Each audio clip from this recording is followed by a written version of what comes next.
ভারতের সাথে আমেরিকার বাণিজ্যিক ও কূটনৈতিক সম্পর্ক শতাব্দীর রূপ নির্ধারণ করবে বলে মন্তব্য করেছেন vice president JD Vance. Bharat সফরে মঙ্গলবার জয়পুরে এক ভাষণে ভাইস প্রেসিডেন্ট বলেন, দুই দেশ একসাথে কাজ করতে না পারলে মানব জাতির জন্য অন্ধকারময় হয়ে উঠতে পারে।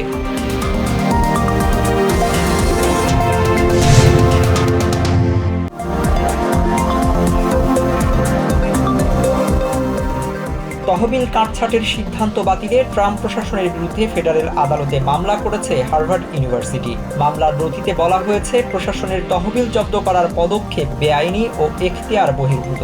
এমন বেআইনি তৎপরতায় ট্রাম্পকে কঠিন পরিণতি ভোগ করতে হবে বলেও হুঁশিয়ারি দেন হার্ভার্ড প্রেসিডেন্ট।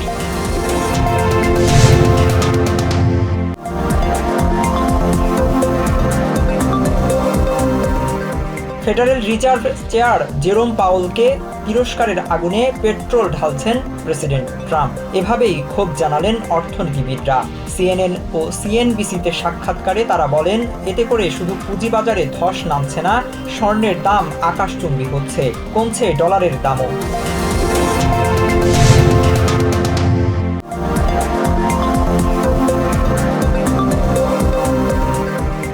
বাংলাদেশকে একটি আশার বাতিঘর হিসেবে গড়ে তুলতে হবে বলে মন্তব্য করেছেন প্রধান উপদেষ্টা ডক্টর মোহাম্মদ ইউনূস। মঙ্গলবার কাতারের দোহায় আর্থনা সামিটে এই মন্তব্য করেন তিনি।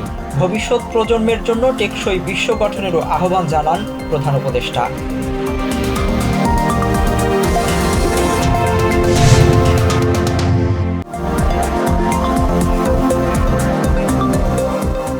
জাতীয় ঐকমত্য কমিশনের অধিকাংশ প্রস্তাবের সাথে একমত বিএনপি। তবে রাষ্ট্রের স্বার্থে কমিশনের সাথে তাড়াহুড়ো করে বিএনপি আলোচনা শেষ করতে চায় না বলে জানিয়েছেন বিএনপি স্থায়ী কমিটির সদস্য সালাউদ্দিন আহমেদ। তিনি বলেন, বিচার বিভাগের সম্পূর্ণ স্বাধীনতায় বিশ্বাস করে তার দল।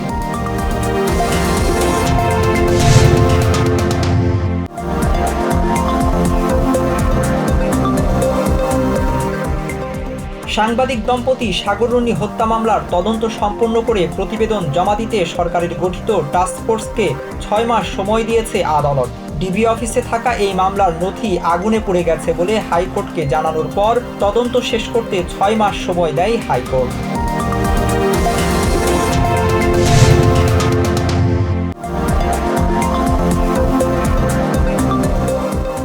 পুলিশের সাবেক আইজিপি বেনজির আহমেদকে গ্রেপ্তার করতে রেড নোটিশ জারি করেছে ইন্টারন্যাশনাল ক্রিমিনাল পুলিশ অর্গানাইজেশন বা ইন্টারপোল। গত 10 এপ্রিল এই রেড নোটিশ জারি করা হয় বলে বাংলাদেশ পুলিশের ন্যাশনাল সেন্ট্রাল ব্যুরো এনসিবি ও পুলিশ সদর দপ্তরের একাধিক সূত্র জানিয়েছে।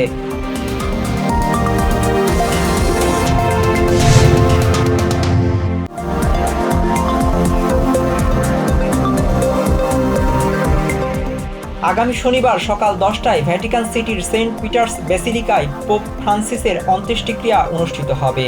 মঙ্গলবার ভ্যাটিকান থেকে এই ঘোষণা দেওয়া হয়েছে। পোপ ফ্রান্সিসের মৃত্যুর পর নতুন পোপ নির্বাচিত হওয়ার আগ পর্যন্ত Irish American cardinal Kevin Farrell পোপের দায়িত্ব পালন করবেন।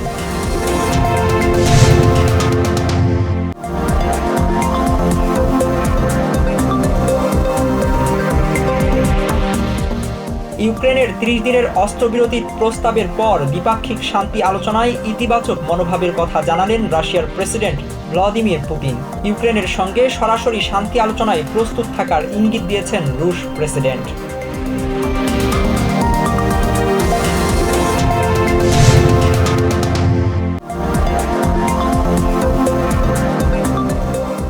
আইসিসি বিশ্বকাপ নিশ্চিত হওয়ার পর আন্তর্জাতিক র্যাঙ্কিংয়েও সুখবর পেলেন বাংলাদেশের নারী ক্রিকেটাররা।